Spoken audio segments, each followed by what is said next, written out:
Hey, everybody. Thank you for joining us. Today, joining me is Colin Moriarty. Colin, how have you been? I'm good, man. Good to see you. We were just talking before the right before we began. Just congratulations on your expanding family, your entrepreneurship, your continued engagement with IGN. I think it's awesome. So glad to see you. Thanks. Thanks. Yeah. And I do this YouTube thing for fun. It's great. Fran started this, I think, when you were still at the company. And yeah, apparently reading legal documents on my channel is really interesting to people. And Cool. I thought we would talk a little bit about that today. One of the things that you and I sort of talk about is, well, via DMs, but like the acquisition Microsoft made of Activision, right? And how it's different than Sony acquiring companies. And we've had that conversation, and I'm like, Colin's smarter than me. Let's just have this conversation on the channel because he offers an insight that I don't. And that's something I love. I love differing perspectives and having those conversations. So what is your take on the situation, and why is everybody like laser focused on this acquisition, just as a general starter? Well, I mean, they're laser focused on it because if you look in the console space specifically, this acquisition is probably worth more than every single acquisition of any studio ever combined in console gaming. So it's obviously going to draw the attention of lots of people on Wall Street, of course, and lots of people outside of our industry as well, the FTC, etc. But I always felt that there were three tips of the spear, as it were, well, trident perhaps, where one is like the legal argument, which I don't really make. I don't really care about the legal argument. In fact, I had Matt Stoller on my show and kind of that's very anti-deal for those who don't know. He's an anti-monopolist think tank guy. Mm-hmm. Yeah. And I was actually going to put it live, but for everyone, it's on our Patreon, but I decided not to because I feel like people would be so abusive to him that I just feel like I'll save him from that and just keep it to ourselves. But the one thing I argued a lot against him in the conversation, but one thing I argued against him was that the legal argument, so that tip of the spear seems kind of dull because there are so many deals that should have been stopped before this deal. Mm-hmm.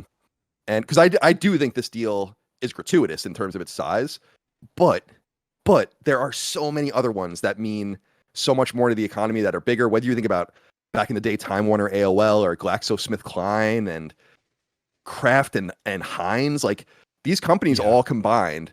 His argument was that those don't make vertical monopolies, but horizontal monopolies, which are different.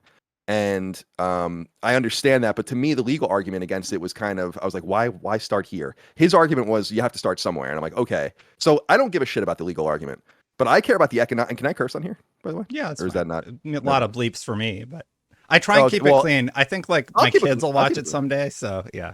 I'll try. They won't. I struggle. But I do make a creative. So the second part of the spear is creative, which I think this is a horrible thing for creativity. Having the company that frankly has the least amount of talent out of the three in the game space buying the biggest games publisher in the world is not a good thing. And then I would think that so there's the economic argument, and then there's the creative. So the economic and the creative argument are kind of intertwined.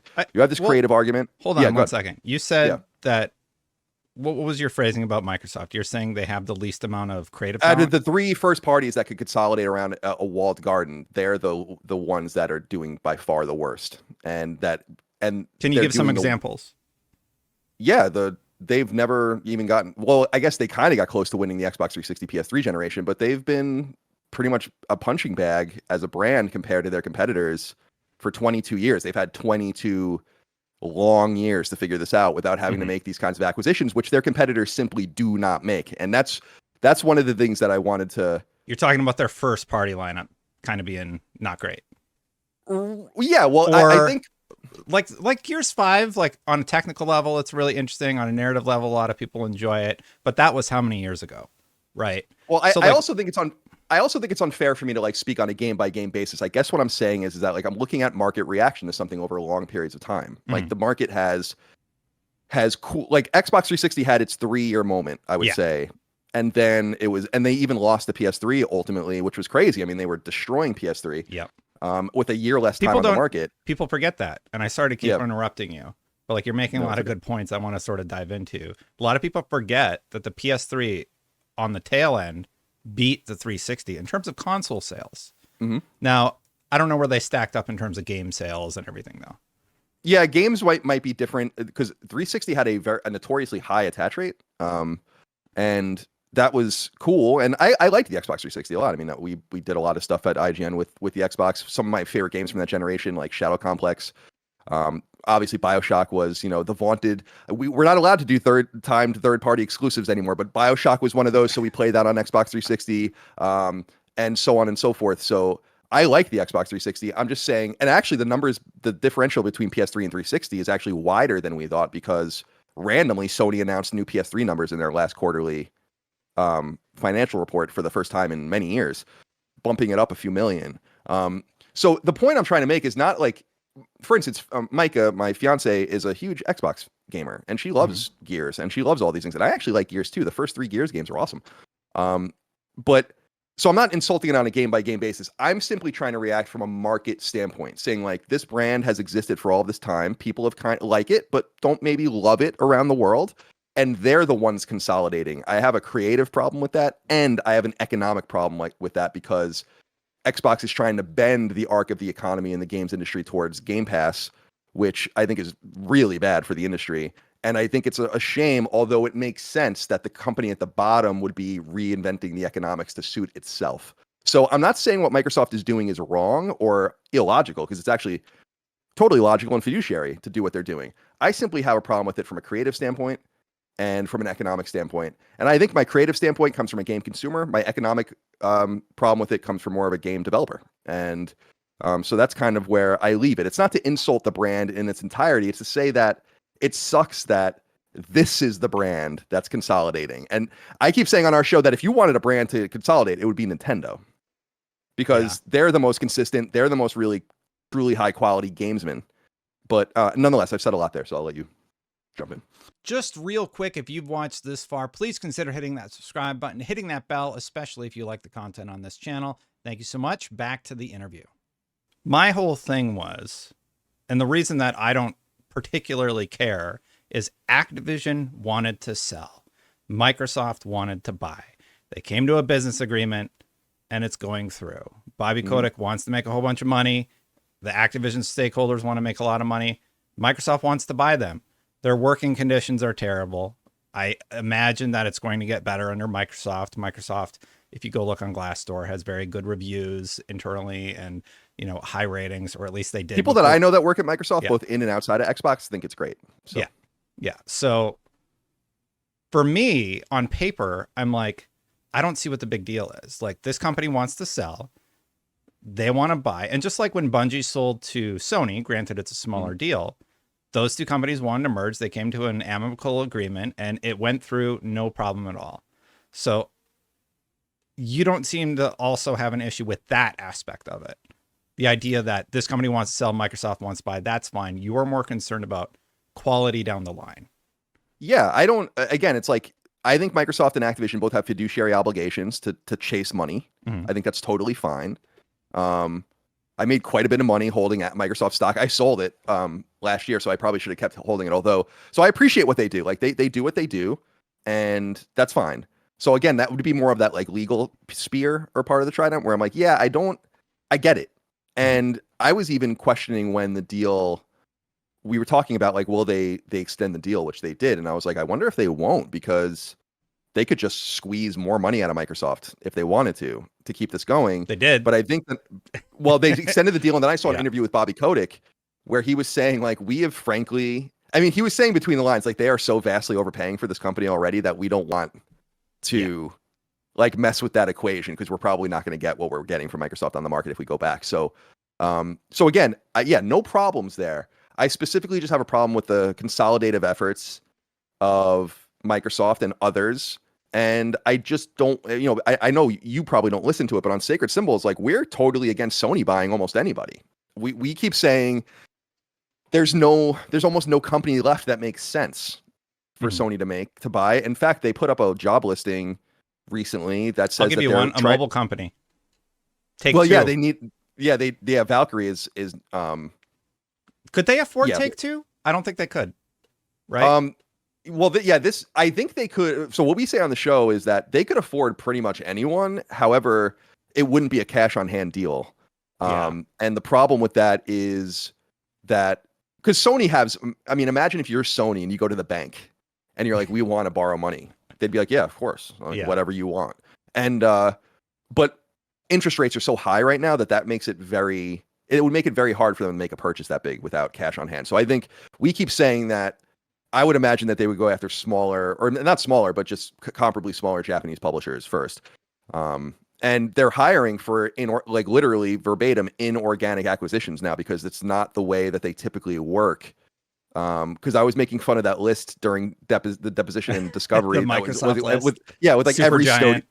Yeah, like IL. every studio that's ever existed. Yeah. And on our show, I was saying like Sony simply doesn't have a list like that. And people were like, yeah, they do. Yeah, they do. And I'm like, what's the evidence of that? What acquisition do they make, between the launches of PS1 and PS5 that would indicate that they have a list like that? But now, and we say this on the show, they'll be suicidal not to act like that. And so they're hiring to learn that skill, because I don't think they don't have that kind of merger and acquisition mindset at Sony. They just don't. Bungie was the biggest acquisition that they've ever made. Do you think that was a panic buy? There was some analysis saying they overpaid. Yeah, they probably did overpay, but the overpay was on the back end because so more than $1 billion of it is simply only for retention bonuses. Yeah. So this is vital because, and this is what actually Jim Ryan was saying in their emails that got leaked during Discovery, which is saying like everyone at all these Activision studios is going to bail. And that's probably going to happen at a lot of places. So Sony spent something like a third of the acquisition money simply to keep everyone in place. And I think that was probably smart. Was it a panic buy?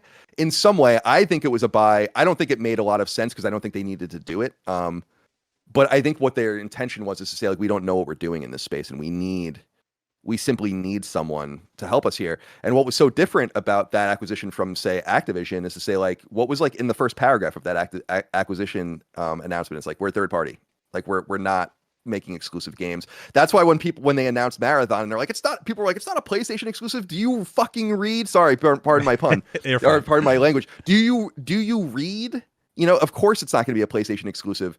So I think they had to make concessions too. I don't think Bungie had any interest in being purchased by PlayStation if they had to make PlayStation games. And so I think that was also part of it. But was it a panic buy? Maybe. But I think it was more of like we have no idea what we're doing with games as a service. And so we might as well go acquire the know-how to do that. Yeah. I actually agree with that take. Do you think that's the right move? Like, are you worried about Sony getting into games as a service? Is that a type of game that's going to continue to grow, or are we kind of seeing people start to fatigue on battle passes and skins? I don't know. I think there is a lot of consternation in the PlayStation ecosystem about what's going on with the games as a service. However, I think we have to kind of look at games as a service a little more flexibly. I think MLB The Show is a games as a service game. Helldivers is a games as a service game.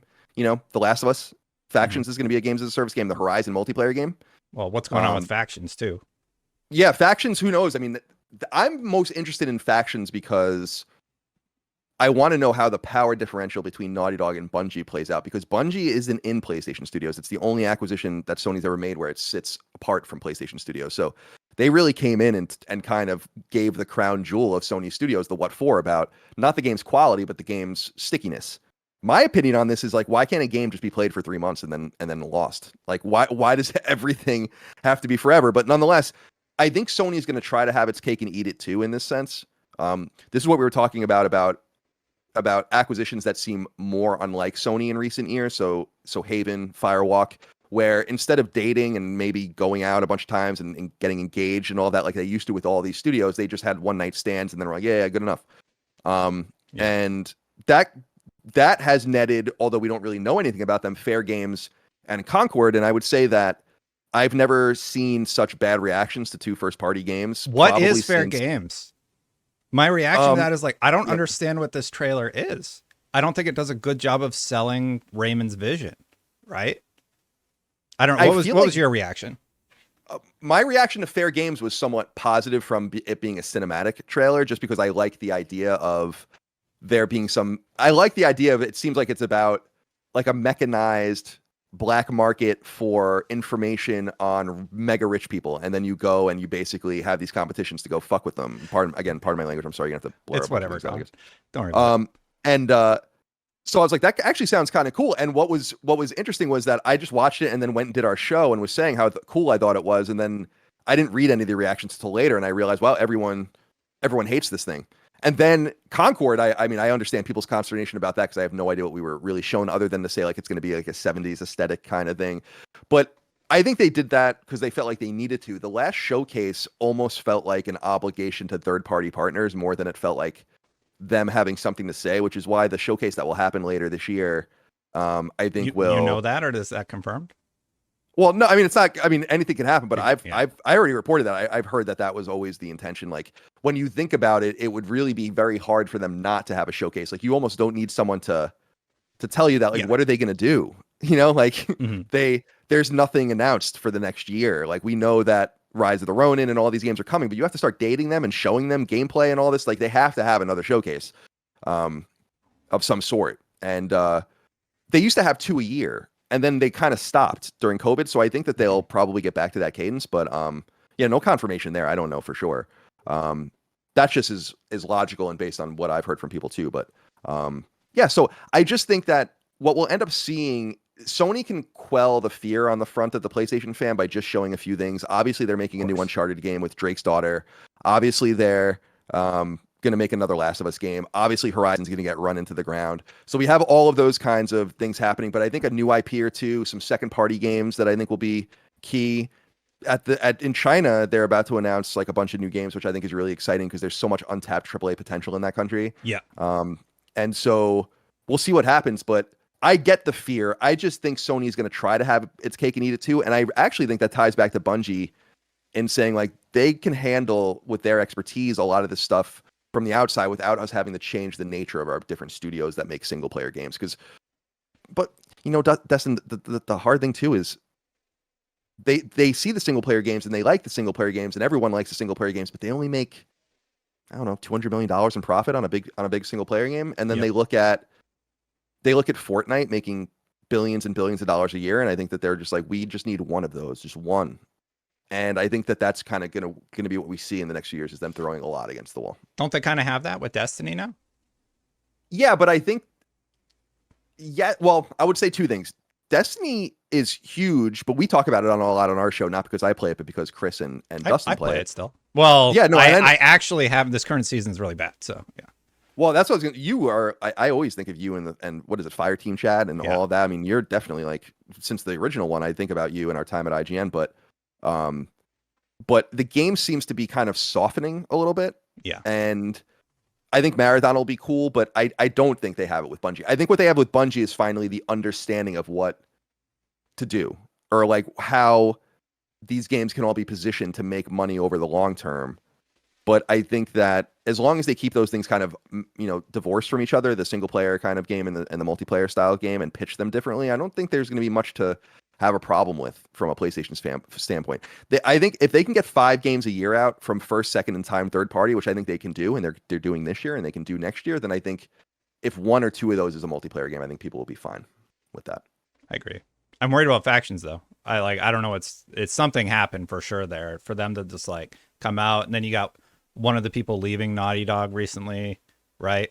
Yeah, he retired, but there is. I would tell you if there was, that's truly just like Evan Wells retiring, you know, like just leaving. And you know that's. I mean, I know that that's true because I know people there, but I also know that it's true just by looking at it because they're taking everyone in the studio and moving them up one place. So it's not like there's a confidence problem there or anything like that. I think I'm not worried about factions because I think factions is probably great. I just think that factions is not what Sony thinks they want it to be, which is this game that sticks around for a really long period of time.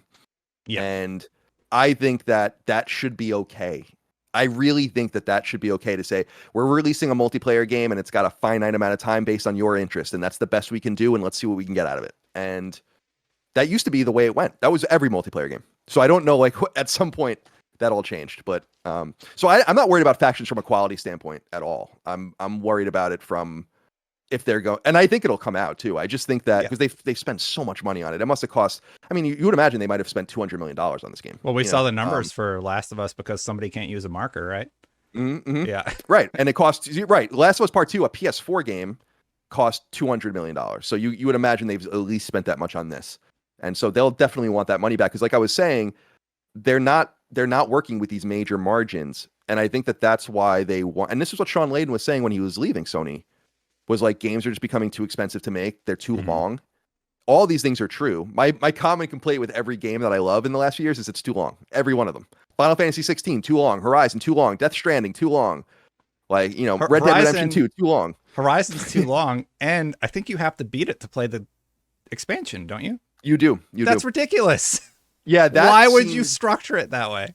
Yeah. That seems surprising because I went and looked on PSN and it's only like, I mean, it has a high completion rating of like almost 40%, I think, but it's like DLC? That really does. No, the main game. So I was saying the main game will probably be like at 1%. But that just goes to show you that I was saying that they subdivided their group, their potential audience up. But I think that they are connecting this to the next game. And so I think that that's probably why it needed to be at the end. But we kind of we're like totally off track from the Activision topic, but I'm curious if you could make Sony create something that is old, like remake a game, which one would you pick? You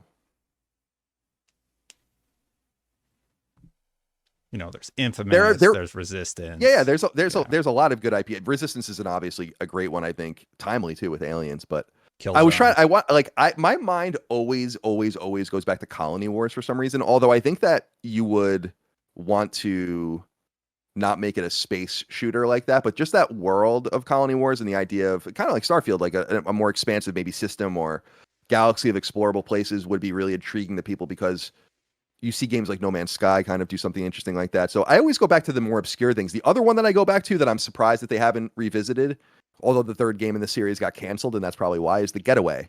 Just because I think that they could, not only is that like awesome Guy Ritchie feel to the story and all of that, but that they could compete with Grand Theft Auto in some way. And there was supposed to be one on PS3, but it got canceled, as I'm sure people remember. But yeah, so I think, there's obvious ones, Killzone and Resistance and Twisted Metal and all these games. Twisted Metal's coming back, but weren't you a big Infamous fan? I love Infamous. I just think that it's okay to leave things alone too. Like I love Infamous 1, and I think Infamous 2 is amazing. Infamous 3 was beautiful, but I wasn't crazy about the story or anything like that. I think it's okay to walk away from that. You know, I don't want there to be forever franchises. I like that they're going to continue Uncharted with Drake's daughter, and I like the way they teased that, by the way, in that live action trailer. I thought that was really clever and really cool. But at the same time, it's like, can't we do something new? Yeah. You know? Like, let's do new things. Let's dare to do new things. There's too much risk mitigation with a lot of these choices, which is a bummer. And that's what you're seeing with Horizon. Like, dude, I love Horizon. I think Forbidden West is an amazing game. Like, I love the story. I think it's wild. It's crazy. Why can't there just be a third game and just end it instead of there being an MMO, a multiplayer game, the remake of the first game? It's like, guys, go at the TV show. It's like, go away. And I think that Disney, Bob Iger was recently saying like, we have to do much less. And I think Sony's unfortunately going to have to learn that lesson the hard way. Yeah. But yeah, I mean, I agree with all those franchises except for God of War. God of War can be a forever game. I love God of War. It's my favorite franchise. Don't you think that they've figured out a really interesting way to reboot it? Sort of. Over and over again. Like, I think that they have an almost, first of all, they have a financial imperative to do it because God of War is huge. And, but it's cool that they're going to be able to kind of explore potentially the different God pantheons. Right. I think that's really neat. So I'm not a huge God of War fan, but I think they're great. I went hard on Ragnarok. Did everything. I platinumed them both, 2018 and Ragnarok. I platinumed Ragnarok, I think. Yeah, I must admit I had to turn that was the 2018 when I turned down the difficulty when I fought the Valkyrie Queen because I'm not very good at games and she was just destroying me. But a lot of people were with you. I think they want God and again, Destin, it's like you need one or two tethers. Yeah, grab Uncharted, grab The Last of Us for a little while, just a little while. God of War, Gran Turismo, the show, obviously, but yeah, because we would have never gotten The Last of Us if they kept making Uncharted games, you know, like really kept making them like as an Uncharted factory, as opposed to, because remember, the only reason Neil and Bruce finished Uncharted 4 was because the plan went awry, but that wasn't their game at all. So it's good to take risks because then who knows what comes out of that. And I think Santa Monica will deliver a game outside of God of War 2 that I think will hopefully get people excited as well. And I think people have wanted that for a long time, ever since they canceled that old game. on What was the old PS4. one? They were making a sci-fi game on PS4, Oh. and they spent probably excess of $100 million on it before they canceled it. It was like very, very. Stig Asmussen was the director of that game, Oh, cool. and yeah, and it was written by, or at least partially written by, what's his name? Something Moore. He was the guy that did Alan Battlestar Moore? Galactica. Maybe it was Roger Moore or something like that. No, Roger Moore. Yeah, maybe it was Roger Moore. He's the guy that wrote Alan Moore the new did Battlestar. Watchmen, right? Oh yeah, no, it's Yeah. not that guy. And yeah, it's the guy that did Battlestar, like the Battlestar reimagining, was like the one that was involved in it apparently. So, and I've talked about that game off the record before, but I actually tried to convince Shannon Studstill when she was still leading Sony Santa Monica. I'm like, don't you guys understand that this is an interesting story you can tell about how this game came so far and then fell short, and how you can use that, especially post God of War, to massage like we didn't do it right. It's not PlayStation quality and all that. They just don't understand how to market. You know, it's a bummer for them. Yeah. I've never faulted Sony for their games. Like they make some of the best games in the industry right now. And like I think in terms of technical expertise, Insomniac is doing things that are just amazing. Like what they're able to do with the engine that they built. What was the game that they made over at Xbox before Sony bought them? Sunset Overdrive. Yeah, so the tech that was built with Sunset Overdrive that ironically Microsoft funded is being utilized in Spider-Man, and they have pushed that engine so far. Insomniac's just a phenomenal company. You know, Sony Santa Monica, of course, with the God of War franchise, but like there's like, how do you fault the developers of Sony IP? I think I was looking through our conversations, and one of the things we were talking about, I'm like, when has Sony missed? People say Days Gone was a miss. I'm like, did you play it after the patches? Because most of the criticisms were about pre-launch or day one, and those were mostly addressed. And there was some stuff about the protagonist and such, but yeah, Deacon St. John. Yeah, but when it came out on PC, you go look at the PC reviews years later, kind of distancing itself. People are like, this is really good. What was the big hoopla about? And then I think you pointed out Drive Club. Yeah, Drive Club was the last time that I remember. I mean, Knack 2 to an extent too, but it didn't really. But no one really cared about Knack 2 to begin with. Like, because no one was upset about Knack because no one knew it wasn't good, right? So because I remember even playing it at E3 at IGN and all that, and being like, I don't think this is that bad. And then it just didn't come together at all. It's just boring. Yeah. So Drive Club was the last one I remember. Drive Club was a very like Master Chief Collection, maybe not nearly as bad kind of situation though, where it was broken for like it delayed the game, then the game was broken for a really long period of time. It was supposed to be a launch game for PS4. They couldn't get at Evolution. They were having a really hard time getting the key online infrastructure moving on that game. And I remember that being leaked to me actually by a PR person at Sony at the time that was telling me how much trouble the game was in. Days Gone, I think Days Gone is not looked at positively internally because it took so long to make and probably was a little softer in sales, although it sold millions of copies. I actually think Days Gone is really fun. I don't think that they could have done a lot more with like I like the motorcycle gang thing. I think is really cool, and I think it would have been cool to make it so that like people have to figure out how to make their motorcycles more quiet and be more stealthy and all that. I like have some sort of mechanic with that. Yeah. But otherwise I thought it was fine. I mean, but yeah, that's kind of, I mean, I think if people look at Days Gone I as didn't a even softness, think about I think that. You got to stealth through all the missions, then brum, brum, there's a little bit of dissonance there, and maybe tie it in. It is, I think, supposed to take place in the Siphon Filter universe, but to tie it in a little more closely would have been interesting too, especially because John Garvin wrote both of those games. But I think if Days Gone is looked at as like a soft spot in PlayStation's recent first party output, which it might be, then I think that's probably a compliment. Like I think 8. the weakest. Like it met at an 8, and people talk about it like it was garbage, and I'm like, what are you talking about? It's an 8, But I think that Sony has some really questionable first party. Well, first of all, they shut Pixel Opus down, which I think was probably a good idea, and then they shut down Japan also. Right, exactly, Yeah. and that was in some way. So Japan Studio is complicated because and I've been there. I worry it's not there anymore, but I've been there. Like it's huge. It was huge. I think we and went really there what it was together, like a Colin. production. What did you say? I think we might have went there together. Oh yeah, we might have at one of the TGSs. That's true. And you'll remember that like a lot of it is just what Sony calls XDev, which is like second party and third party resources being used to help produce games and like for their platform, some of them not even exclusive. Like for instance, XDev worked in some capacity with the Malaysia support studio that PlayStation owns on the Callisto Protocol. So they, I think, just there were a lot of internal studios there, like Team Eco was there and all the Pyramid and others. Man, but I think over time they just they don't need a bunch of small games anymore. I think Sony realized that there's no reason to really be investing in this stuff. And so I don't think it was a quality thing as much as it was just like, we don't need to do this.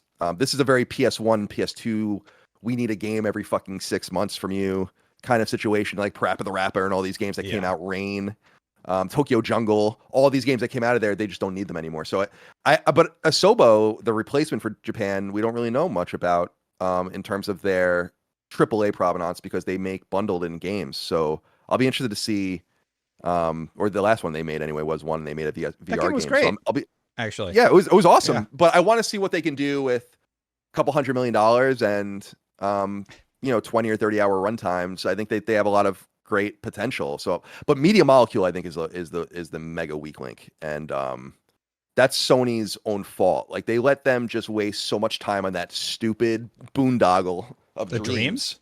Yeah, but like look at what people are doing with it. They're making the whole games within that engine. Yeah, but what's the point? Like that's my whole thing is like Sony, like we were actually reporting on Sacred last week. They finally released a new user agreement that allows people to take their stuff off of Dreams for the first time, and they're doing it in preparation for Dreams shutting down so that people's stuff doesn't get lost forever. My opinion was, is Dreams shutting down? I didn't know that. Oh, yeah, it's going away. I think at the end of the year, and or you could probably still play with it in a single player way, but yeah, they're getting rid of it. Well, Sackboy's coming back then, right? Well, Sackboy never really went away, but they kind of, here's the thing about Media Molecule though that's frustrating to me is that they just wasted so much of their time. Like they allowed them to waste their own time. You needed to be clever enough to know at the very beginning, if we want this thing to work, first of all, it's got to be on PC right away. And you need to be able to export your things off of this. And if I were a marketing guy or a PR guy at Sony during the development of this, I'd be like, guys, this is awesome. Like we have this development tool. Let's make it so that we're constantly studying and encouraging people to put things on here and buying their games and putting them on PSN, like as standalone games in this kind of cross circulation of Dreams content that would get people into Dreams and back. They didn't do any of that. Dreams had no one playing it from the very beginning. It was always failing. It was never doing well. It didn't even reach. People will remember that on PlayStation blog, they were like, we have a limited number of early access spots, and that you could get into the early access until the day before the game launched. Right. It was doing really badly, and I feel bad beating it up, but I just think that they wasted so much time, and the only reason Media Molecule probably hasn't been shut down is because they won a BAFTA.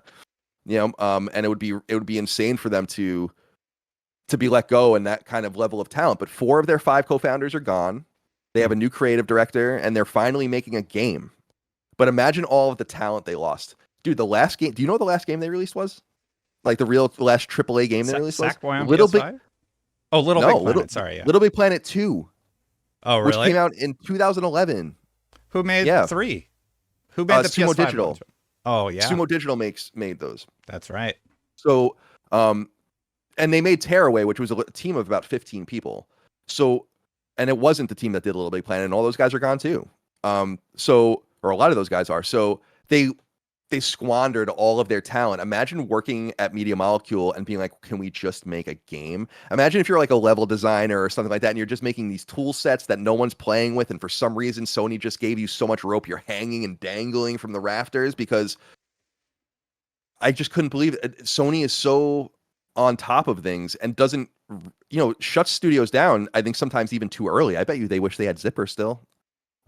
Right now, and they really, really jumped the gun on that. But sometimes they just let these guys just hang around. So I think they kind of saved Japan Studio from themselves. I think, because I don't know that they really had much relevance moving forward in the AAA space in games. I know that you're following the people who were still at the company. They gave them like insane bonuses of like $50,000 or something. It was they were like nuts, and I remember that being a story. That's definitely one of the positive things come about it. Let's rein it back in for a second. Sure. Talk about industry consolidation. Sure. I think that's inevitable. I think it's going to happen whether we want it to or not. Like Embracer's buying, or they were. Tencent's going to buy. Microsoft's buying, Sony's buying. Why do you find that concerning? I see so many people worried about industry consolidation. I'm like, it's going to happen. And then what will happen is all these companies will merge, and then we'll get a whole new cycle of Activisions and whoever. So I just see it as a sort of an inflection point of consolidation in the industry, and eventually the whole thing will reset and we'll start over again. What's your take on the situation? Well, I agree with you. I think we just saw that with Techland, with Tencent, where they're coming in and getting majority stakes. And I agree with you that it is inevitable. I am confused. Like, reality is what it is, right? But I'm confused why fans of games are rooting for it to happen, right? That confuses me. Like, you want scrappy, upstart, hungry publishers competing with each other, as many of them as possible. And to take the biggest player off the market like that, I think is so aggressive that it should be startling to people. Like, just that's why I was saying on our show, Destin, that you might agree with it or disagree with it or want it to happen or not want it to happen, but I hope we would all agree that it deserves mega amounts of scrutiny when a company is like, yeah, we'll just pay $75 billion in cash or whatever for this. It's like, well, so what does that mean regulatorily? What does that mean for creativity? What does that mean for the economics of the situation? Like, we should definitely study it, even if it goes through. And I was concerned that people just seem so incurious about that, because I'm like, this is a big deal. When Sony bought Insomniac for $227 million. That's 200 times less than this deal. They're just totally different. And so I see you want to get in. I don't want to go on and on. I just want to say that I just think we should want to scrutinize that, because it will have ramifications. And unfortunately, this deal will have ramifications outside of the Xbox ecosystem. And I don't mean that from like game access, because I don't really care. I mean that from economics. And I think people need to be really careful about what they're asking for in this situation. Yeah. The reason I chime in is because I have a very short memory. I lost it. I'm sorry. No. It's you should fine. write notes. Yeah, write notes. I should. Okay. I have notepads all over the place. Yeah. I'll do that next time. I have it right here. The FTC, I think, went about the case wrong. They focused on the vertical merger aspect of it. And honestly, I think the Gamers lawsuit presents a more interesting narrative that the FTC should have been chasing. At the end of the day, do you think the FTC's case should have been presented differently or chased something different? Because when you just look at the math, the vertical merger doesn't make sense. All analysts say the console market isn't really growing. Like, we're kind of at a plateau in terms of where we're going to land in terms of console sales. And it'll increase 5% maybe this generation, but it's not really a growth market. Mobile's the growth market. That's why Microsoft says they're investing in Activision, and I'm sure that's partially true, but of course it's for, content. I wonder if the FTC had presented the case from the perspective of people looking for work and the limitation of places that people can work, which was cited in the Gamer lawsuit, which is basically thrown out. Do you think they would have had a stronger case than what they presented, which mathematically just wasn't sound? Yeah, I think you're right in many senses. And this was a big point of contention I had, Destin, with Matt Stoller on my show, because I quoted him from his tweet saying, like, I thought that he said something like the FTC did a masterful job of presenting their case. And I'm like, are you kidding me? Like that, like, yeah. I gave him the example of, like, people say hyperbolic things all the time. And I always use the example of when I said that I could write a better Star Wars movie than The Last Jedi. That was actually me meaning it. Like, I meant it. Yeah. And so, like, when I said to him, like, so one of those non-hyperbolic but hyperbolic statements is I could have literally gone up there and presented a better case than they did, like, just off the cuff about the games industry. And that was disappointing because, and his argument was, and it makes sense, these guys aren't specialists. They have to kind of like do these skunk work, crazy study sessions to know and understand what they're doing. Like, now they're focusing on Amazon with something. So now they need to be like, now we need to understand all this. And that sucks. They're underpaid, right? The FTC is understaffed and they're doing the best they can. I think it's weird to root against the FTC because I say over and over again, I hate the government, but I also hate big business. And the government at least is ostensibly accountable to us. At least it's supposed to be. So I would rather root for them to defeat big business and for big business to defeat the government. But the FTC did itself no favors and came off to me as inept. Like, wouldn't you? I mean, the FTC's budget is small, but imagine, Destin, if they smaller now. well, yes, exactly, Yeah. smaller yet, right? But Mhm. imagine if they said and did what would have been smart, which is to say, like, let's go pay Destin Legary, right, $50,000, and I'm being serious, as a consultancy fee, have him come to Washington for a month and just grill him about video games and understanding things. I consult with a few companies that aren't really in the gaming space, and all they do is ask me about video games, like things you and I would know off the top of our heads. Mhm. And all they needed was like that level of understanding, because I do agree that the argument that they came off as defending Sony is salient, because they did. And it Mhm. didn't really make any sense. Like, you're not supposed to be here about Sony. So when you're saying like this affects them, it's like you're supposed to talk about what's affecting the consumer. Yeah. And they were confused. And so yeah, I think I think they did a horrible job. And this is the whole point. Like, why are you even focusing? And this was my legal aspect, where it's like, dude, weapons manufacturers are getting together, pharmaceutical companies are getting together, chip processors and manufacturers are getting together. Like, go somewhere else and sharpen your sword a little bit.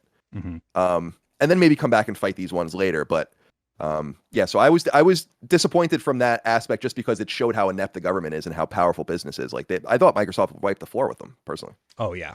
The FTC, it was bad. When the judge is interrupting you and saying, this isn't about Sony, this is about the consumer, you got to know you got a loser on your hand, Mhm. right? Like, the judges like grilling them. Tell me how this is bad for a consumer. You're telling me it's going to be on 7 more platforms. How is that bad? Well, Mike, they're not prepared. It was Right. it was Yeah. frustrating to me to watch the FTC go in there.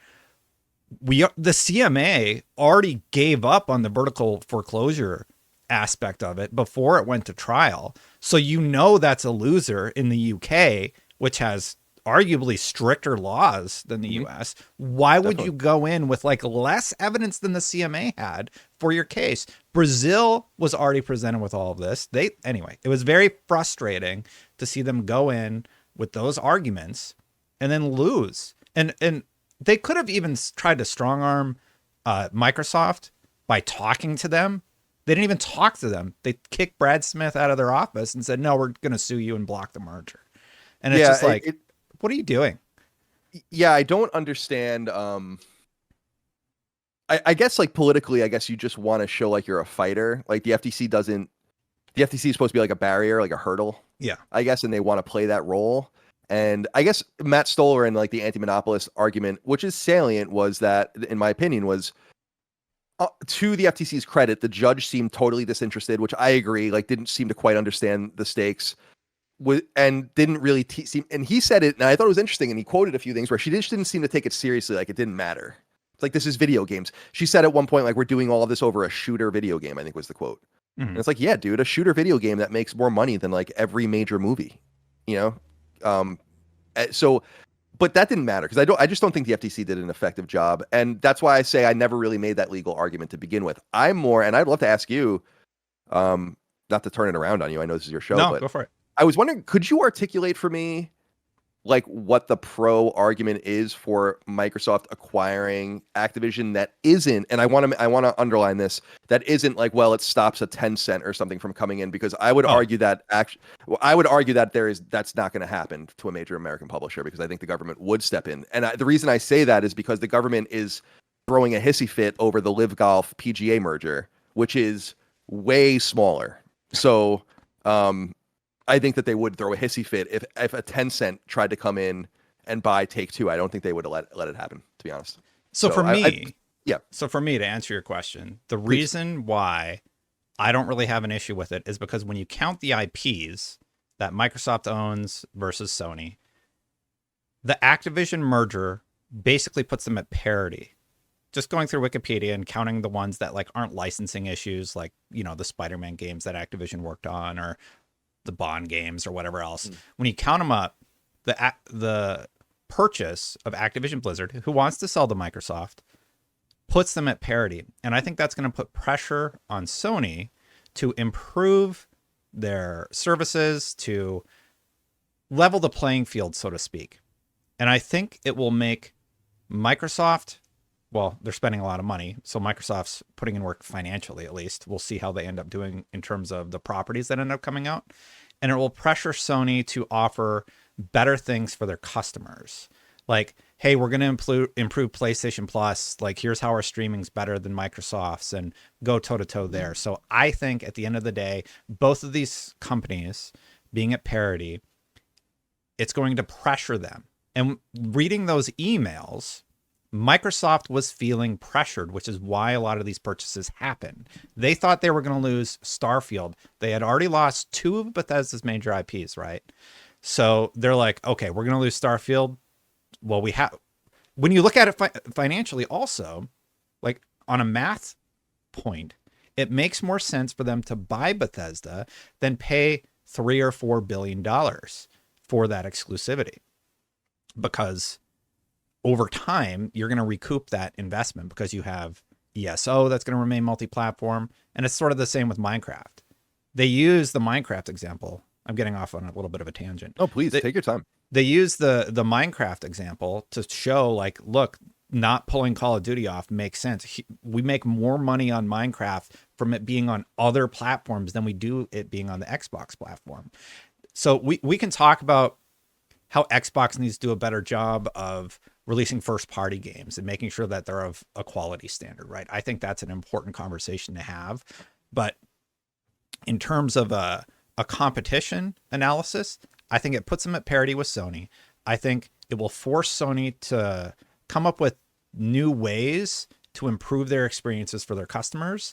And honestly, Microsoft already knows they need to do that, and they've adjusted their strategy to be like a multi-platform property, for lack of a better term. And that's sort of my take on it. Yeah, I think that makes sense, and that is a solid articulation of it. However, I think that one of the things that concerns me is, and this gets into, I guess, one of my major points of concern is, you're saying we'll force Sony to react, but Sony is going to react by buying things, right? They're not going to, and this is where I get into so that's an economic thing, but also the creative aspect. And this is what concerns me selfishly as a PlayStation fan, is that Sony unfocused from what it does really well. Sony is inherently a creative company, which I think differentiates it from Microsoft. Microsoft is not an inherently creative company. It's a services company. It's a computer company, which is awesome. And they're one of the best at that. But Sony is a creative company when they're really focused on something. It comes out great, and you get games unlike anything we've seen before. And I thought one of the major interesting emails that have leaked over time from FTC's long investigation into Microsoft was when they said, and I think you probably saw this, when they were doing opposition research on The Last of Us Part 2, and they said something like, we have no games even remotely like this, of this quality in development. And so Sony staying narrow, I think, is good for the gamer and good for quality. It's not good for volume. It's not good for volume, right? And I'm sure that that's a big problem for them. But it is good for quality. And a Sony unfocused from that, as selfishly from a PlayStation fan, forced to absorb things that don't make sense for it in order to compete from an IP standpoint, because I think that's what they're eager at. And like you said, that's what Microsoft wants. They want a catalog, right? So Sony looks at this and they say, well, at the very least, we're going to have to go and buy a bunch of stuff now, because, and it's not going to be anything nearly as big, but we're going to need to go secure a bunch of IP. I said, and you might agree, Destin, that I think a really solid point of action for Sony, if they wanted to move forward in this way, could be to acquire a series of Japanese publishers and developers specifically. They could, because they're a Japanese company. It would be much easier for them than an American company purchasing a Japanese company, I believe. Right, I agree. And I say 2 of 4 of Bandai Namco, Koei Tecmo, Square Enix, or Capcom. I don't think Sega's necessarily available for either side. I think Sega's Everybody thinks Sega's on the market. I'm like, I don't see it. Yeah, I just think that they know that it would be, in my opinion, be a weird time for them to sell, because their value, like Sonic is surging, like Sega's doing great. They have Persona on the horizon, all these different things. Let your market value grow and then sell. You don't want to sell right now. You don't want to sell before you get to the top. Like Bethesda selling to Microsoft when they did was very smart, because Bethesda was kind of like, they were trying all their like games as like their weird like, you know, young blood and all this stuff. And they were probably sucked. Right. And they were, by the way, I think Bethesda's great, but they were, you know, they were in the corner of the ring on their stool, a little bloodied, and Microsoft came in and gave them a little Vaseline and a towel, and they helped them out. And now they're doing great things. And And Starfield is going to be a huge game. I keep saying it to a lot of doubters on quote unquote my side, where it's like, I think you guys need to steel yourselves. Like, Starfield's not going to be a miss. And so, like, it's like, if I personally am not interested in it because it's just so overwhelmingly big that I wouldn't even know where to begin with a game like that. It makes me want to kill myself thinking about. I think it brings me back to my strategy guide days, frankly, when I was writing like the Fallout New Vegas guide and all that, and Fallout 3. But I think.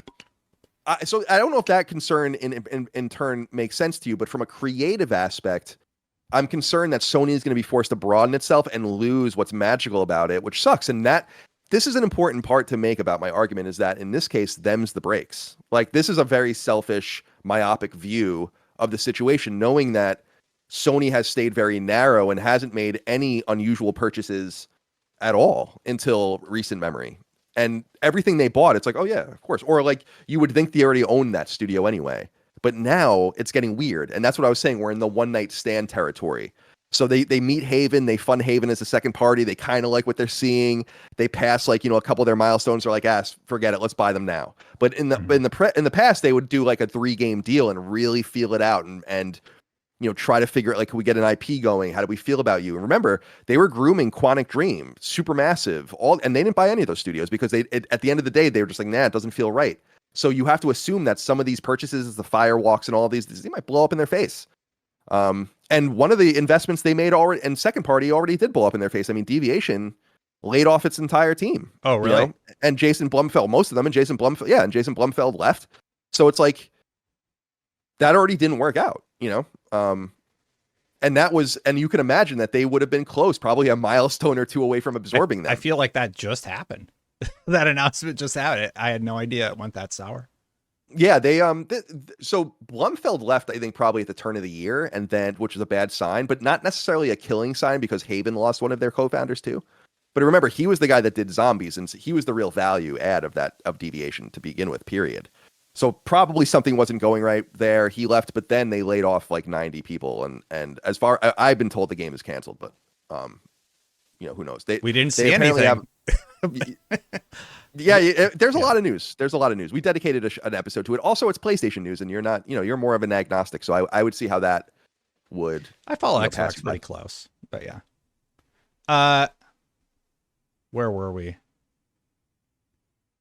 Game Pass. Let's talk about Game Pass. You seem pretty anti-Game Pass. Do you think it's good or bad for the industry? It's really bad for the industry. Why? And I don't understand why. Yeah, so it's a totally reasonable question. I think there's multiple reasons why. And actually, again, not to keep citing the episode I did with Stoller, but he actually made Stoller.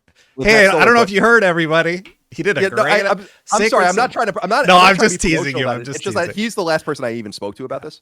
I think it's a good. I love your interviews, actually. Oh, thank you. I appreciate that. Yeah. That's very nice of you. I think that he made a pretty interesting argument that. So the reason why I wanted to have him on the show is because he prophetically wrote this piece, and I don't know if you ever read it, called the Slow Death of Hollywood. It was a piece that was circulated in 2019, and he was kind of more unknown at that time.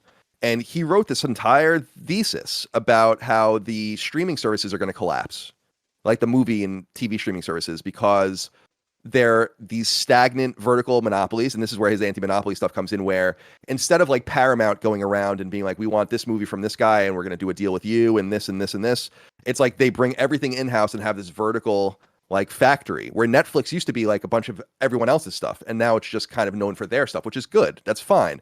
But it creates these siloed walls where it's hard for new things to get in. If you don't know someone or aren't connected at one of the 4 or 5 major towers or walled gardens, it's difficult to get your smaller stuff in, and it stays stagnant. And a lot of people pointed that piece as being prophetic because he was right. I mean, look at what is happening now to Netflix and Disney. Disney running at a major loss. Mm-hmm. Netflix only profitable because they're paying embarrassing residual fees to their actors and mistreating their their most vital employees on the screen.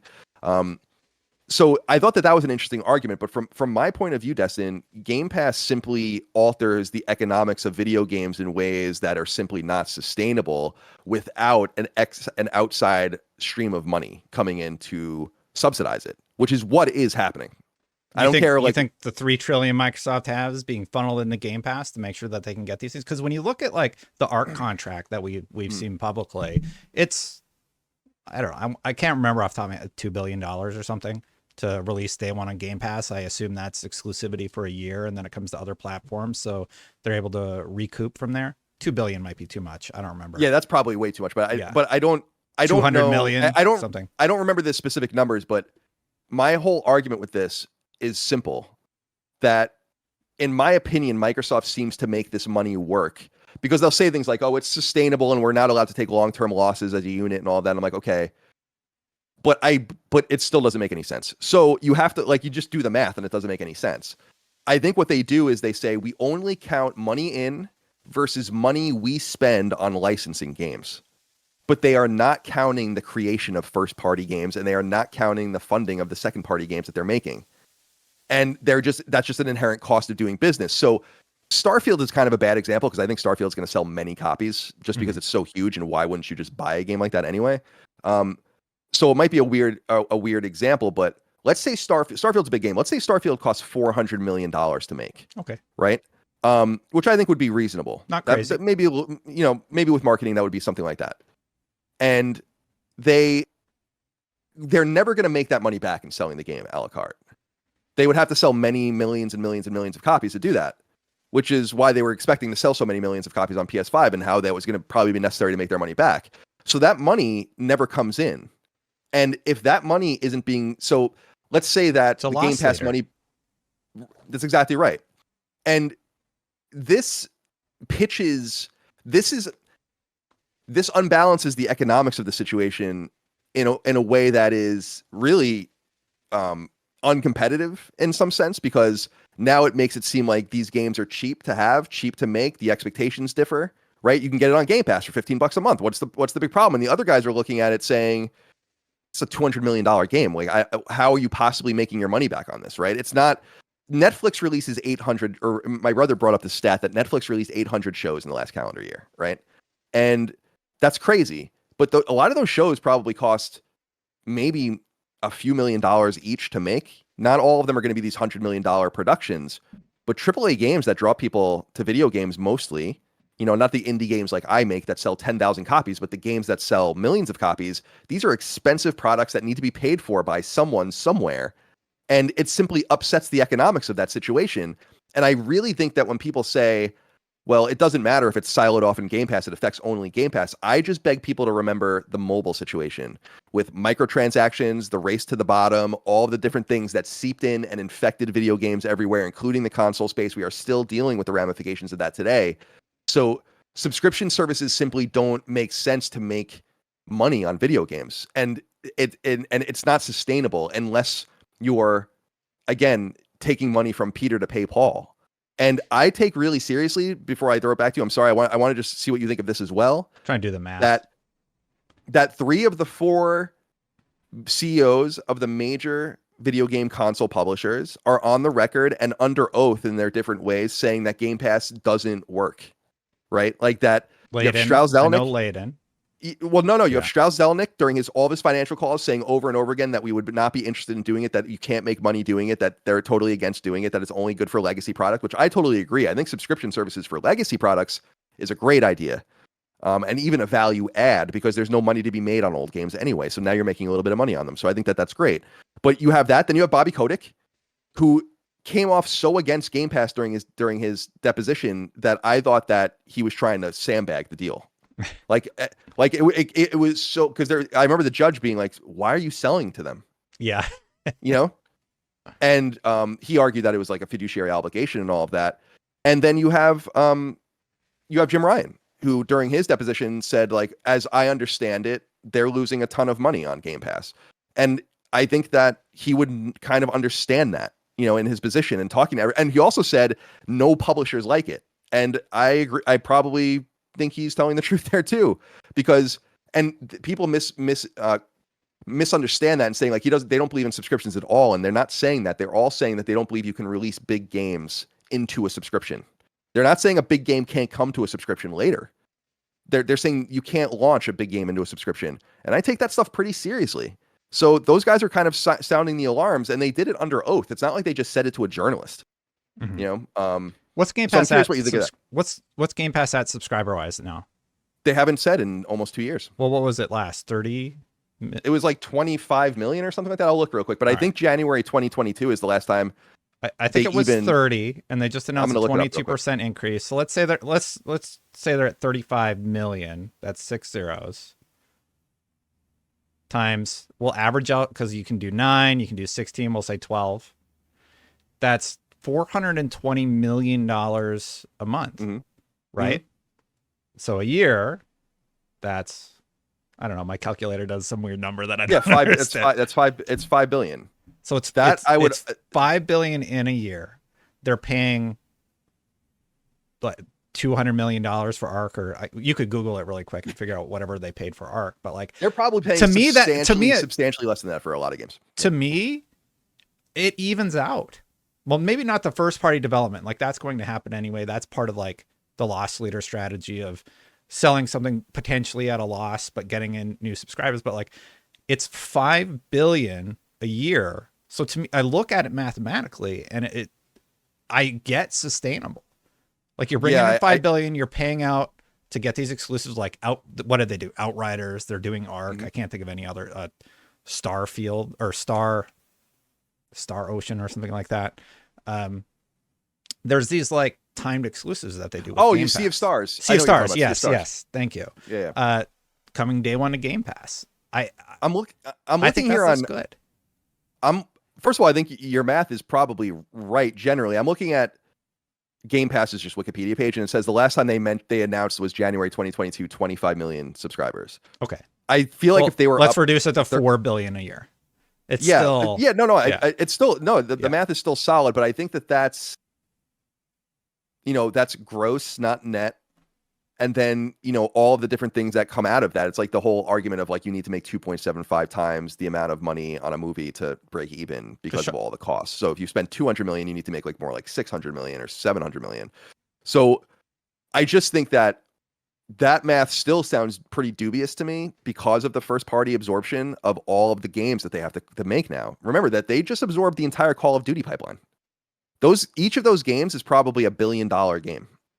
Or close to it. Let's say $750 million each. They have entire massive teams, thousands of people, heads working on those games. But as soon as like WoW goes into the service and all of these other things, well, I don't think WoW will go into the service based on what you're saying.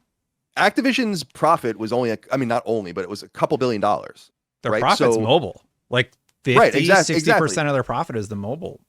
People write off mobile, and it's really frustrating because I'm like, you don't realize how much money that industry is making. Like you think it's Bejeweled and stuff. No, it's PUBG, it's Call of Duty, it's Fortnite, it's full on games now.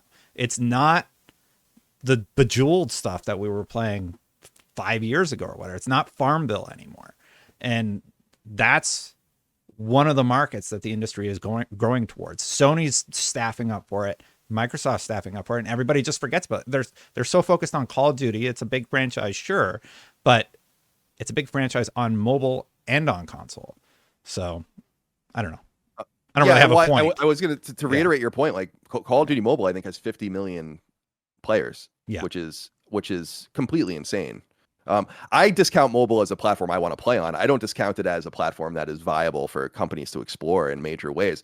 And this goes into what I was saying, by the way, about Sony. Like Sony's foray into mobile has been a failure so far. Like that entire move with that studio, Valkyrie, is not worked out. That both the co-founder's gone. They fired like the head of PlayStation Mobile's vertical and all the rest. So they're already finding problems doing what they don't do. It's only going to continue, I think. I did want to ask you this. If Sony bought Activision, do you think it would have received the same amount of scrutiny that Microsoft received? No, probably not. Why? Because I think this goes back to what I was saying about success in games. Like that would have been a more maybe natural fit for a company like that. But I wouldn't. That would be horrible from my perspective. I wouldn't want that at all. Not advocating for it. Yeah, like I want to be clear for your audience. Like I, again, don't really want Sony I don't think Sony needs to buy the cow. Like I think Sony can just continue to buy the milk and just make one-off deals and be very attractive to people that way, especially because people buy games on their system, right? Like that's one of the major things about Game Pass is that, and this is just manifest and obvious that people deny it is insane. Like the game a la carte game purchases on Xbox are cratering. Like it's Game Pass is teaching people not to buy games anymore. It's almost creating another new silo in console gaming. And so I think Sony can go to these people and be like, you can go sell out and hedge your bet, right, on Game Pass, or you can come to our console and actually maybe make some money, like real money, right? And this is why when people are like, oh, some publishers really like Game Pass, I'm like, yeah, the publishers that like Game Pass want to hedge their bets on Game Pass. You don't think Square Enix wasn't amped to take whatever $100 million for Outriders? They're probably, like we don't have to we don't have to worry about this, but they wouldn't put a game they believed in on there. It's the same thing with Exo Primal, right? And Capcom. Yeah. It's like they wouldn't if Capcom gave a crap about Exo Primal, that game would have been sold. So you have to be careful about what you're asking for with Game Pass from that perspective too. And the quality games, I think Sony can go around and say, like, we want to sell games. We want you to make hundreds of millions of dollars. We want you to sell 10 million copies of your game, not say, oh, 2 million players and things like that. No, like 10 million people bought it or 5 million people bought it, and I think it's affecting the way people play games too. This was something I brought up on Sacred Cross Duke, and I'd be curious to know what you think of this. Is I think Game Pass is also teaching people not to even, they're commodifying games. They're not even beating them. I keep hearing about how great Hi-Fi Rush is, how amazing that game is. It has a 10% completion rating. It's like a 10-hour game. I think the completion rate issue, I don't think you can correlate that to Game Pass. I think it's because the market is just flooded with games. Even when you and I were at IGN, we got 2 major games a year. And right, it was busy then in the 360 era, right? Wait, but Final Fantasy 16 has been out for about a month, has sold probably 4 million copies, and it has a 1/3 completion rating, and it's 50 33%. Yep, probably higher than that now. I'll go look for you. That's very high. Yeah. That's the point I'm making. I keep hearing about how great Pentiment is, so I went and looked at that completion rating, 7%. Right there and then I started comparing Destiny. Let me ask. I got to press you on that because I'm bad at math.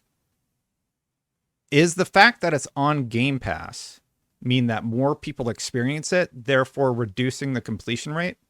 Because that's true. That is of course true. But the point is that is naturally true. But it's not a good sign when you have all of these people accessing games and people aren't even choosing to get to the end of them in any massive numbers. Like they're just like, oh, commodity next.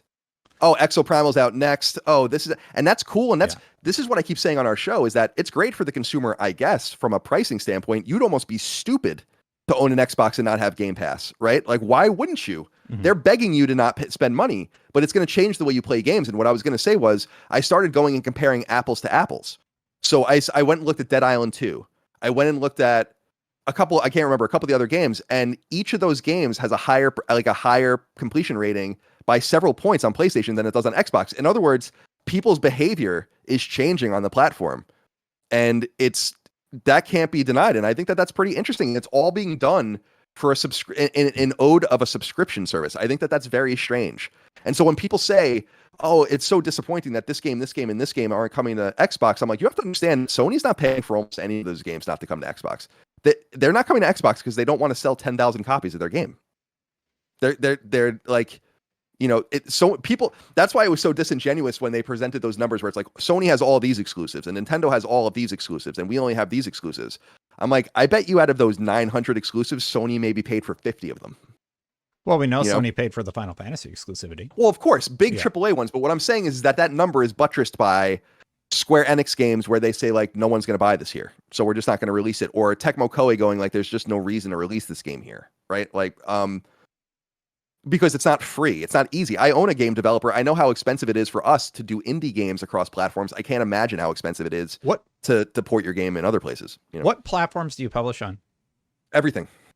So I'm curious because there was that report where a lot of indie developers felt it was harder to get promotion on PlayStation than it was on Xbox, and Xbox does better with developers. I guess you can't talk about it.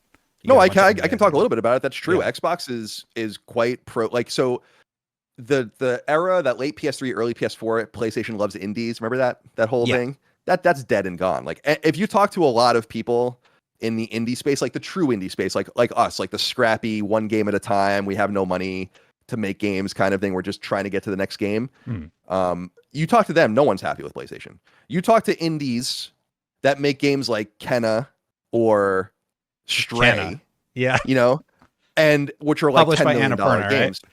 Yeah. Right, exactly. Yeah. Like then they're happy. And I think that's great because Sony doesn't really need people like us anymore. They did at one time. And I totally accept that. But Microsoft has been much, much friendlier to promotional aspects. They even looked at our games for Game Pass, which I thought was really cool because we're eager to sell our games to Game Pass if we could, because we need it. We don't have the, and this is what I've been telling people, like, we don't have the luxury of worrying about the economics. The guys who have the luxury of worrying about the economics are the ones who are telling you this is not going to work, but we just want the money to survive. We don't care where it comes from, right?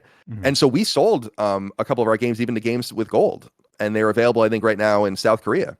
So Microsoft has been very good to us in that way, but I'm not worried about us from the intellectual standpoint, where I'm not coming to PlayStation or Xbox for Lily Mo games. I'm coming to PlayStation for The Last of Us and Horizon and these games. And these are the games that need to be paid for. They're expensive.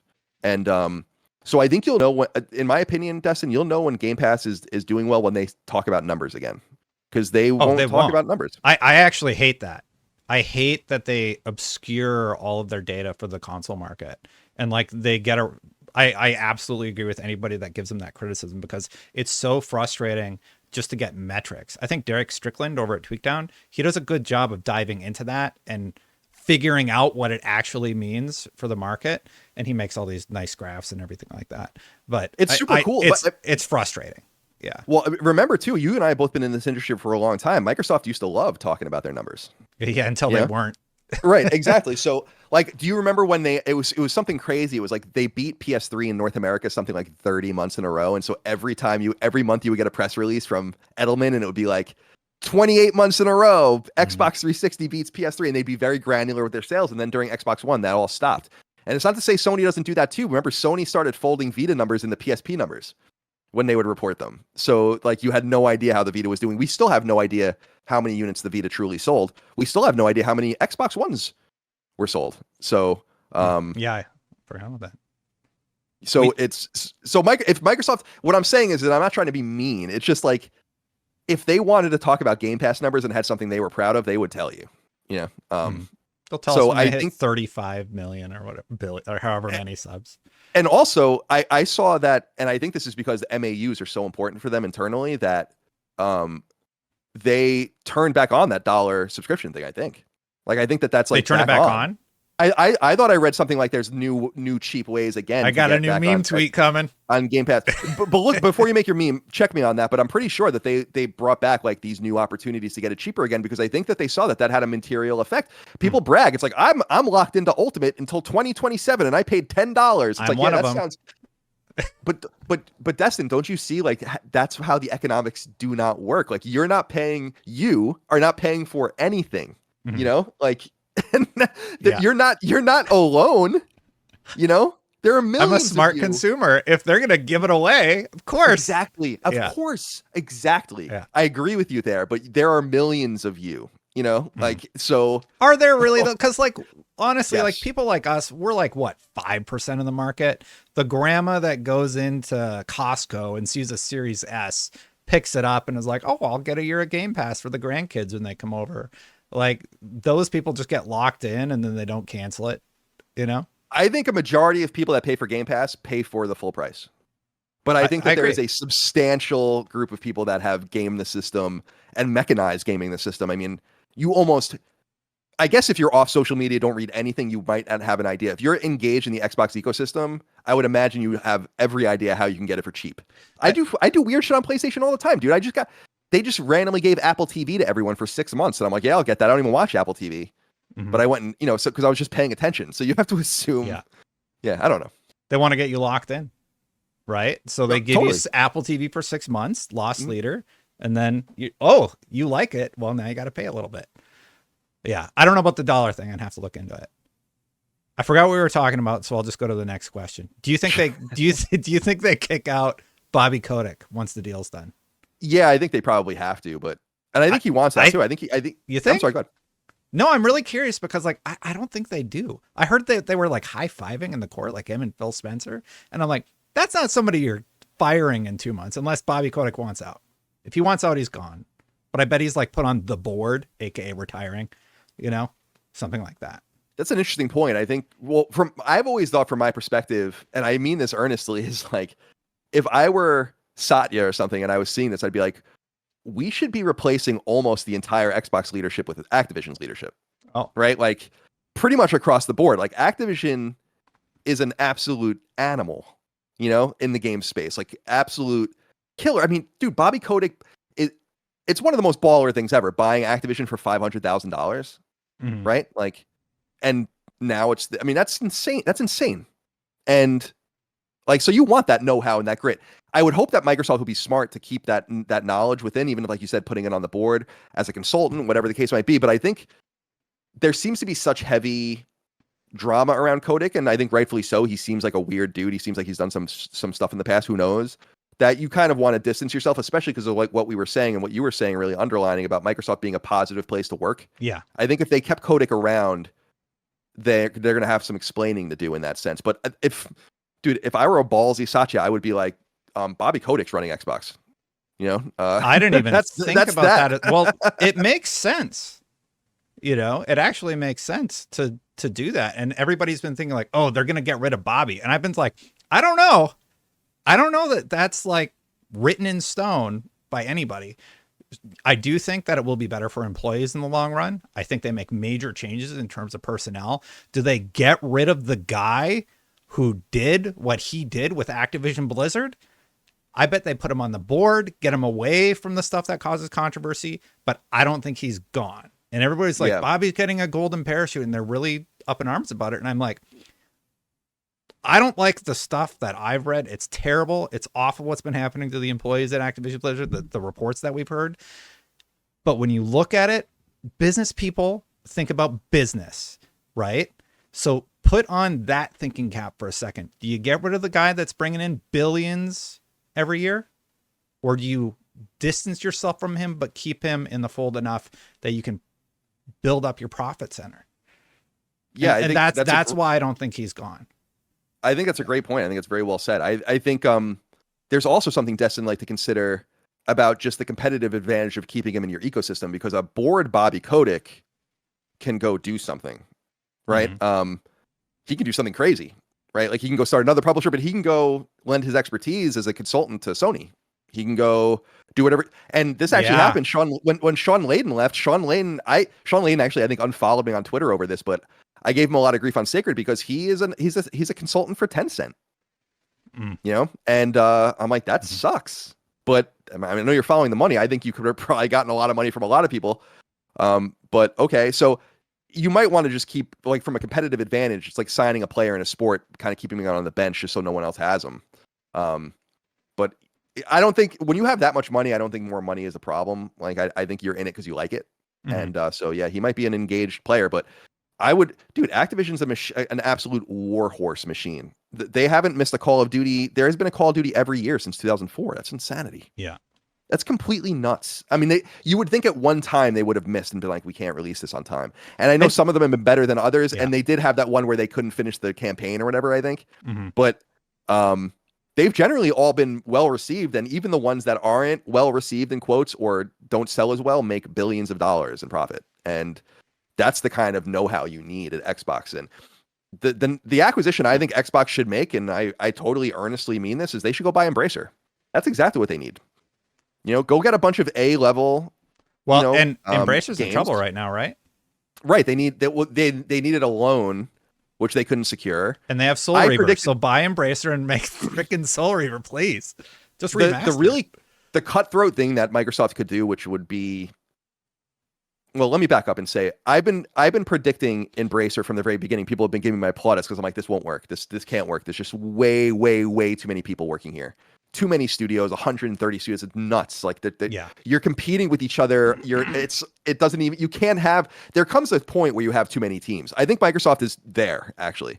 And I think that they're well beyond that. But if you wanted to be mega cutthroat and knowing that Embracer is unsustainable as it is, Microsoft should go in, buy it all, basically keep like 10 or 15 of the teams and just shut everything else down and take all the IP and the back catalog games. You would get, and there's some big teams in there. You would get Saber Interactive, you would get Gearbox, you would get, Crystal Dynamics, you would get a bunch, but you would get a lot of trash that you don't want to. You would get cool things like Volition and stuff like that. You'd get Red Faction and Saints Row. You'd get Tomb Raider. What's yeah. Embracer worth? Like, do you know their market cap?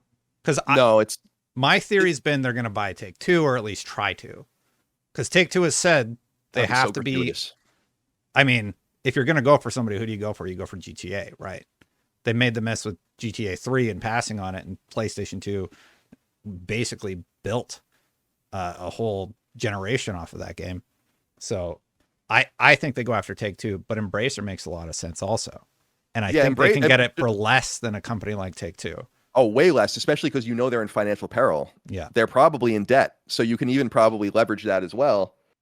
You would we were talking about this on the show, it would just be really bloody work. Like it would, and you would almost want Embracer to do that first. So if you were Microsoft, so that you don't have to do it, because you're going to be firing probably upwards of 10,000 people when you make a move like that, but this is Embracer always sold a false bill of sale anyway with this idea that they can sustain this, and they have all of the IP. Like Game Pass's future is not in AAA games, in my opinion, and it really by nature can't be. That's why Microsoft goes around and has to buy things to get it on it.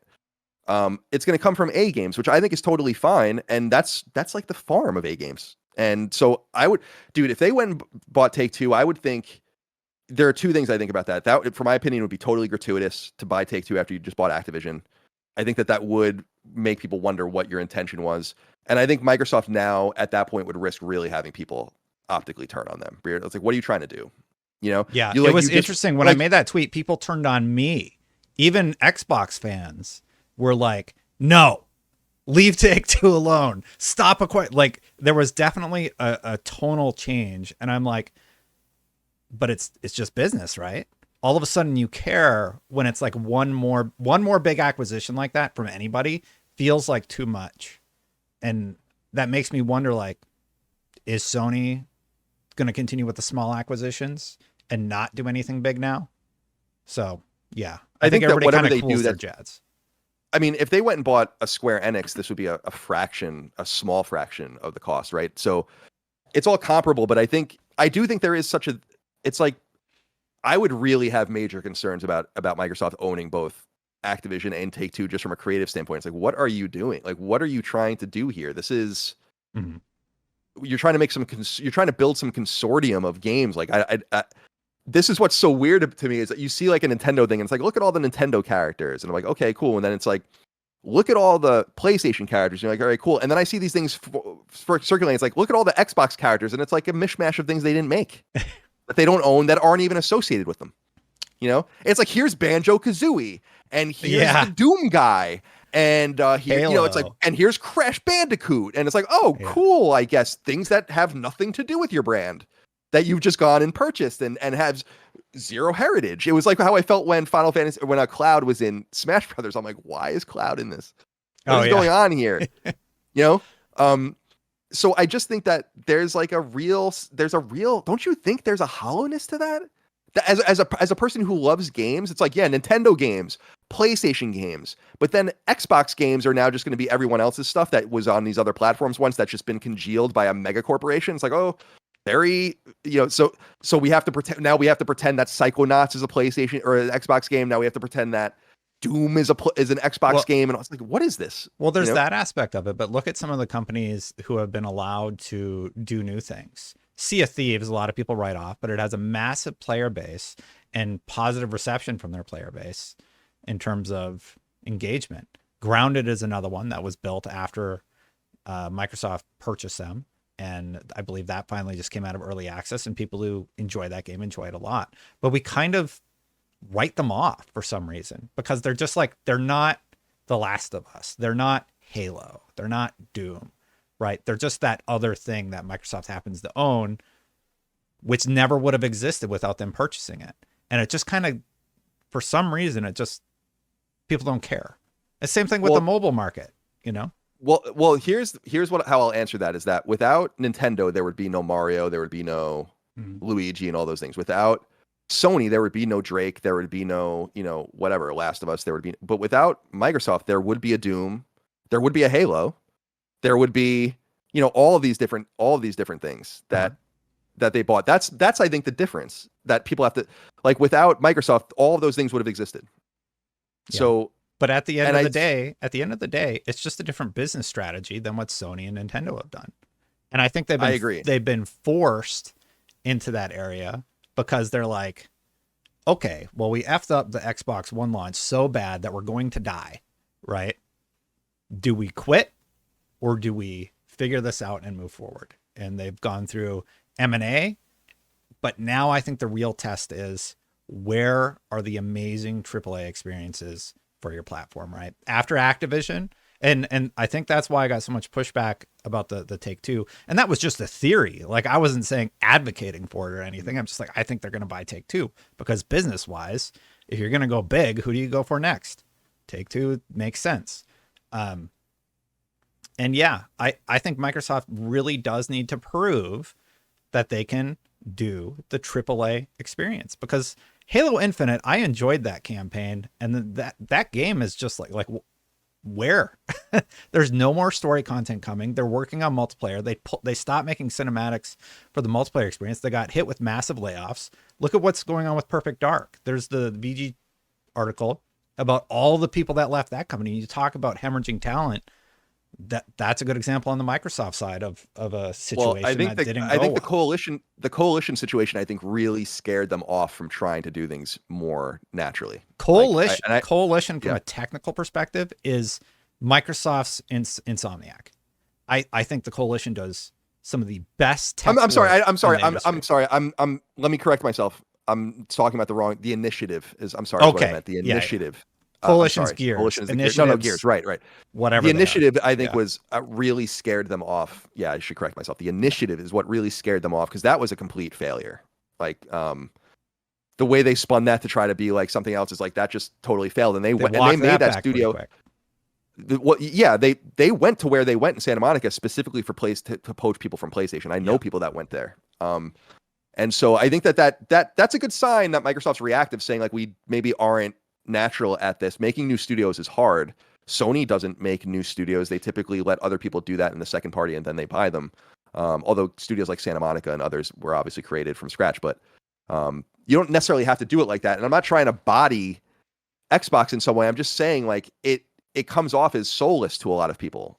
And I think that I speak to that. I think that matters, where it's not about what you can buy. It's about what you can make. Yeah. And it's not only about making games, but about like how you nurture relationships, with other studios, how you nurture relationships with your audience, how over generations. This is one of the things I think Xbox does really well, actually, is interconnects all of its consoles and make sure things are back. Sony is getting destroyed on that front compared to Microsoft and services. This is where I think Microsoft becomes a very powerful company in gaming, is the way that it not necessarily produces games, but the way it presents them to the audience. We always give credit to them on Sacred for things like the Ethernet port on the original Xbox, which was looked at as, I remember people being like, that is the stupidest thing you could possibly do. And they were like, no, you have to have fidelity, not player count, right? And they made a lot of bets like that, Xbox Live and achievements and all these things. So they deserve a lot of credit. I think I think that they have a deficit from the market standpoint of a lot of quality games.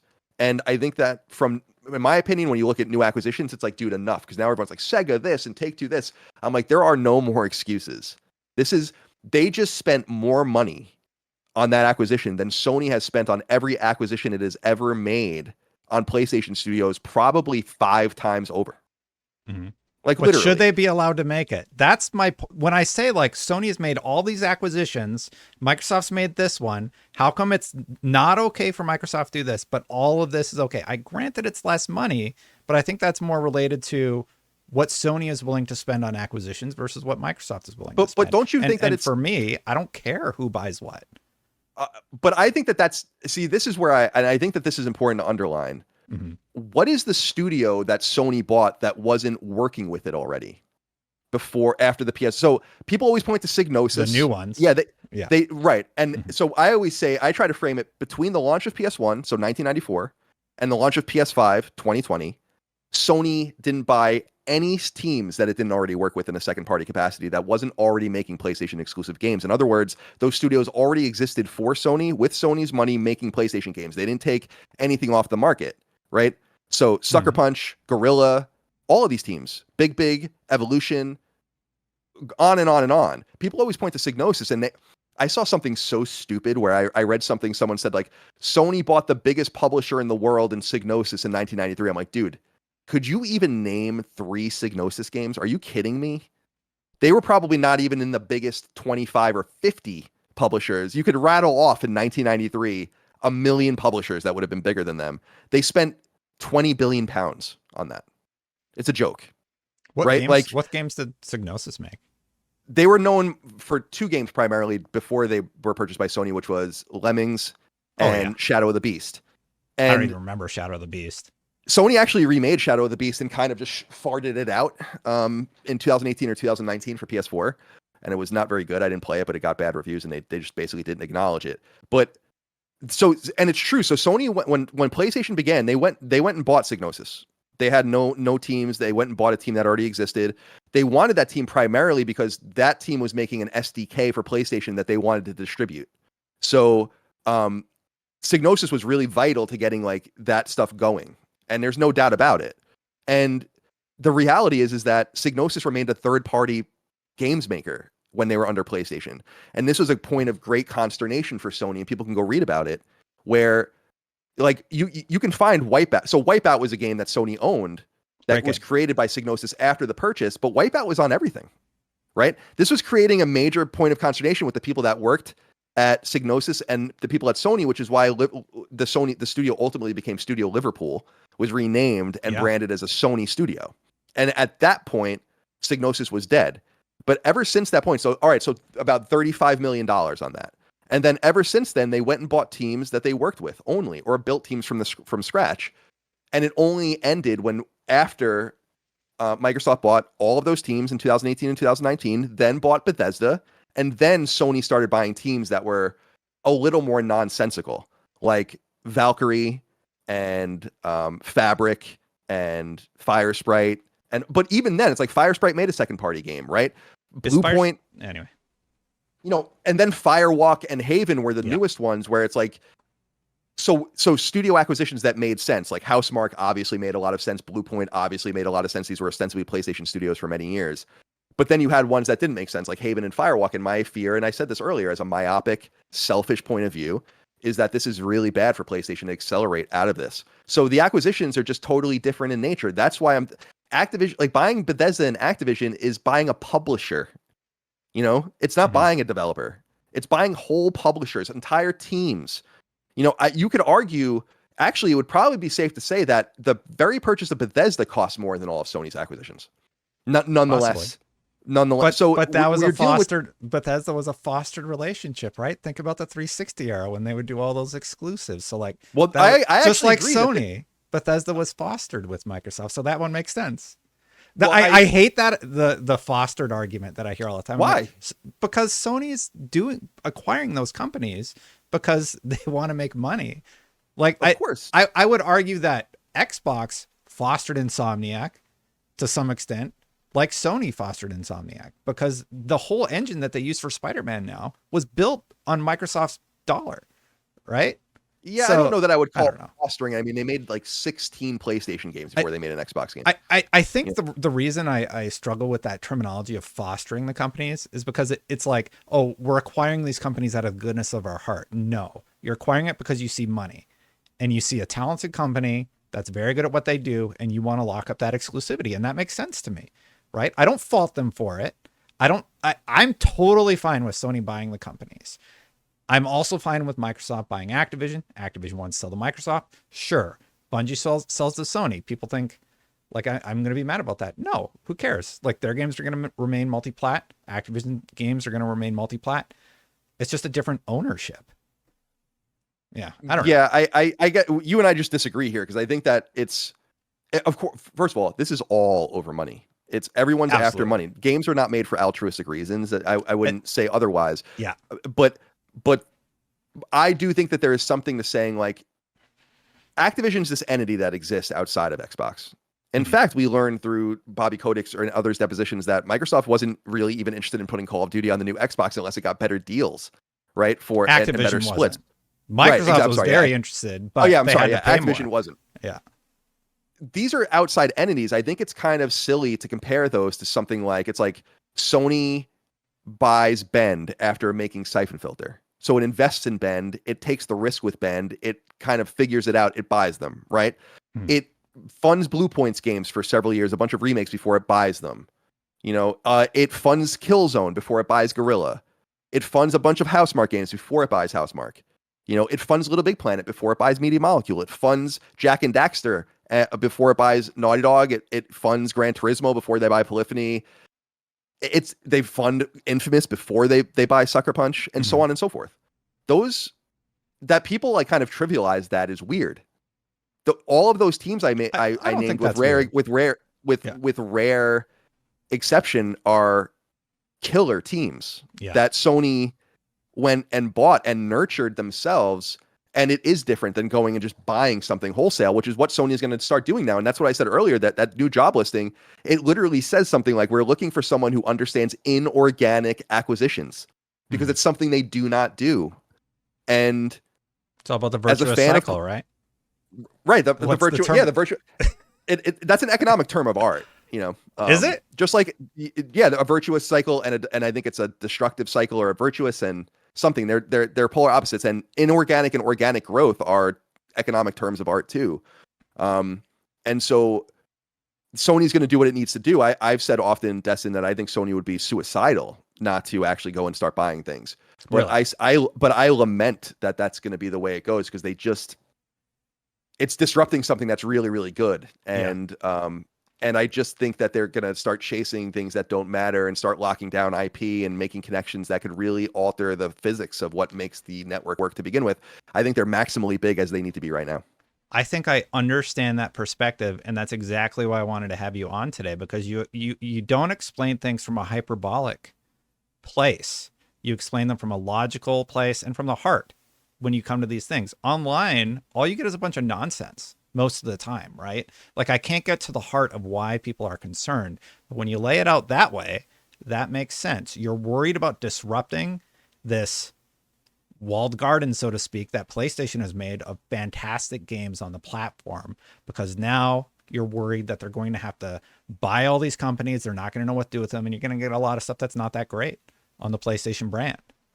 Am I correct in that assumption? I think that's totally right. That's a major concern of mine. And I think that, as I said earlier, them's the breaks. I'm not saying that anyone should do anything to fight against that, because that's the problem. It's just, that is a problem. And Microsoft is playing hardball, and Sony needs to respond. But I feel like games are so expensive to make and take so long to make that now Sony's going to have to look to compete with things that are already in progress, people that already have pipelines established. And it's just going to change the whole makeup of things. But that's the way it goes. It's just unfortunate that I really truly feel like it's unfortunate that the economics are being upset by the company that is reforming all of the economics around it with Game Pass and these other things, while not delivering on the final product, which is why I feel like there are no more excuses. Like, there just simply aren't any more excuses, And I really believe if they keep buying things, which I'm sure they will, but if they keep buying things, they really do risk. It is a thin line. The optical line is very thin, and people are not totally against what they did with Activision, but I think that totally changes if they go after a Take-Two. We'll see what happens. I really do, and I think, not to bring up Matt Stoller again, but I asked him this question. I'm like, is there a law, or not a law, but like a way it goes where if a merger in an industry by a player gets approved, right, then an acquisition underneath it would automatically be approved. And he's like, that's not true at all. He's like, if they went after, scrutinized. Right, like, well, he was like, if they went after Grand Theft Auto, that would be a big problem for them, like with the FTC, just by the player count. Like, what is it that you're trying to do now? Kind of situation. Well, FTC keeps fighting and losing. This is number 4. Like, there's stuff that I don't hate the FTC. I think some of the stuff that they're doing, like the non-compete clauses, I think that's a great case. I think the protection of minors in the gaming space, I think that's a really good one to be chasing after. I think, in particular, the Activision merger didn't make sense for the FTC to go after. Now, if they go after GTA, maybe the FTC has a stronger case for the vertical foreclosure theory, but time will tell. Colin, I'm out of time. I got to get out here, and I know you got to go too very soon. But this has been great. If people don't know, where should they be watching your stuff? You can just find us on YouTube at Last Stand Media. We're on Patreon as well, but you should definitely check things out for free before you pay Have for you it. talked to Matt Stoller? I talked to Matt Stoller recently. I'm sorry, I didn't mean to. I'm not a No, it's self-promotional just person. funny I'm because you bringing kept that up going just back because. to it. Yeah, just because it's a touchstone for me because I feel like a lot of people didn't open their minds to an alternative point of view that really gave me a lot of things to think about. And that was kind of one of the things is like, I just wish people saw the FTC for what it was, which was like the government does a lot of unvirtuous things that I hate, but the idea is like they're supposed to be working on your behalf and you shouldn't be rooting for the mega corporations all the time. It's a little weird. I'm not saying you, but just the royal you out there. But yeah, I'm so glad to see you. I'm so happy for your success and for your growing family. Thank you so much for your time. I'm actually going to right after this. I got to take a shower and then I'm getting a custom suit made for my wedding, and so I'm going to get measured for it. Yeah, I don't buy I don't really like nice clothes. I just wear t-shirts and shorts and whatever jeans. But I thought for this occasion, I'm going to go get something mega expensive. Your marriage? Yeah, my marriage. It's a pretty important day. Yeah. Well, because you could just go get a suit at a nice store or whatever. But I'm like, I'm going to go get this thing totally made from scratch, tailored. And so I don't even know what the experience is going to be like. They're going to be draping me in things. It's going to be maybe very sophisticated. I don't know. I don't know. I'm very excited for you. And again, congratulations. Thank you. We both got to go. Colin, I'll talk to you again soon. Thanks for stopping by. Thank you so much for watching, everybody. My office is still a disaster from the PC build live stream, so I need to get that sorted out. Thank you for watching. If you like that video, hit that subscribe button, hit that bell to know when my content goes live. If you already subscribed, hit that like button. Thank you so much to all of the members. I am not set up with all the fancy graphics and stuff like that, but I wanted to make sure to give you all a shout out. And beyond that, just thank you for watching. If you want to see what else I did, you can go check out this video, and I'll see you for the next one. Bye for now, everybody.